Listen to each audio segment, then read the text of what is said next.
Hi everyone, and welcome to join me, Johanna Edepil and Jörgen Remmelg, as we are here today to present the year-end result for XMReality.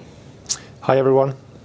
And Jörgen, today we're actually shooting this in the office and not the car. How come? Well, we have some full year metrics, and talking and driving is one thing, but to show PowerPoint slide at the same time is maybe too much. So that's why we're here at the office today, and you guys can also see the interior here, which is nice. And before we dig into some of the metrics, which we intend to, I just have to say it's been a very good year, and I assume that you are pleased. Sure, I'm pleased. It's a good year. It's a strong fourth quarter, so we see nice growth both in terms of order intake, net sales, and also annual recurring revenues, ARR. Yeah, and I thought that we should take a closer look at the order intake, which was very good for the fourth quarter. Right, we ended up just shy of 11 million fourth quarter. Full year 2020, we were just shy of 26 million.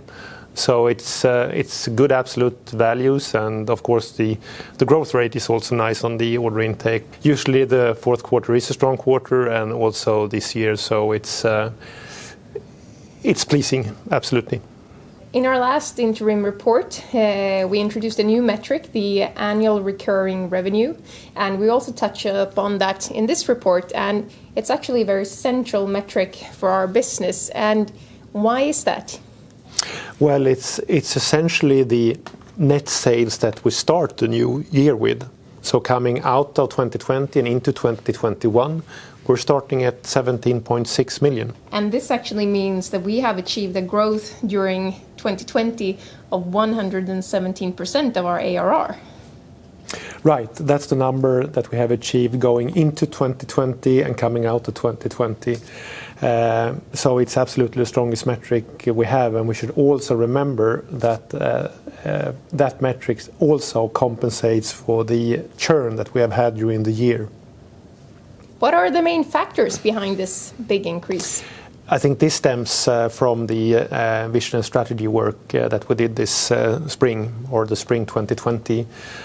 Obviously, we have the vision to become the most used remote guidance, and to become the most used, we need to sell a lot of licenses.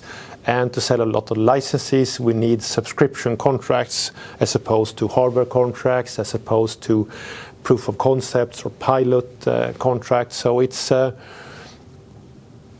one of the strategies and part of the focus. Which we have apparently delivered quite well on. Yes, again, I think that's maybe our strongest 2020 metric. And speaking of growing sales and top line, that's of course dependent on the market where we are acting as a company. And how would you describe the market where we are, which could be the augmented reality market per se? So we're in the market of enterprise software mainly. So if we take the total augmented reality market, and then we take away everything which is gaming and hardware, we get enterprise software remaining. Rough estimate on the CAGR, or compound annual growth rate, is 48% over the 5-year period. If we look on that growth rate only for 2021, it's going to be a higher number, almost up to 80-90%, I believe. So we're present in a very nice market. The market is growing, and that itself makes it much easier for companies like us to grow, because we do not have to steal market shares from the competition to show nice top-line growth numbers. So I think we're well positioned. Does this mean that we don't have any competition? Of course we do have competition in this marketplace, and we're also seeing the market being a little bit more mature. So we see more competitive procurements where our customers are structured in the way they procure the service that we deliver. So you do some early tests with maybe 3, 4, 5 suppliers. At the end you down select 3 and you make a pure competitive procurement for those 3. And here we succeed well, I think. We did well in 2020. I can hardly think of a single procurement round that we lost, which I think is a testament of the company, the service, the way we perform. To summarize, we actually have a quite nice market outlook with the fact that the market is maturing. We're no longer in the early adopters phase, more coming into a mainstream phase, but however, there are still plenty of market shares for us to capture. I think that's a good summary. And speaking about the market and development, and looking back at 2020, the big thing everyone are, of course, talking about is the COVID-19 pandemic, which we have previously mentioned gave us some positive momentum. But now when there are talks about vaccines rolling out and hypothetically that we could start going back to whatever we want to call normal sometime during the year, does this mean that that there's a backside for us, or do you think we'll still have a good momentum? I guess the future will tell, right? But if I would we can be satisfied with just looking back. How much do we think, looking backwards now, 2020, how much boost have we had from the COVID-19 pandemic and specifically then the travel restrictions?